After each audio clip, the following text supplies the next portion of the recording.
Дождот не ги поколеба македонските транспортери да излезат на протест на 10 гранични премини во државата. Тие се бунтуваат на одлуката на Европската Унија која треба да стапи на сила од април годинава, а според која времето на престој на превозниците во Европската Унија е ограничено на 90 дена. На преминот Богородица имаше голем број превозници, но малкумина сакаа да зборуваат пред камера. Велат новите услови ќе ги остават без екзистенција. Проблеми ни прави, не може да работим. Значи 15 дена треба да работиш, 15 дена дома. Пола година дома седиш. Тоа е проблем, та ни бројат нон-стоп. А излеаме од границата право си во Европа, де нови си одат.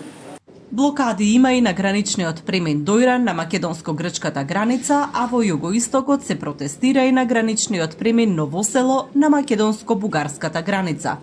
Денеска е блокиран само делот за излез од државата на лентите за товарен сообраќај, а вечерва од 19 часот ќе бидат блокирани и колоните за влез во државата.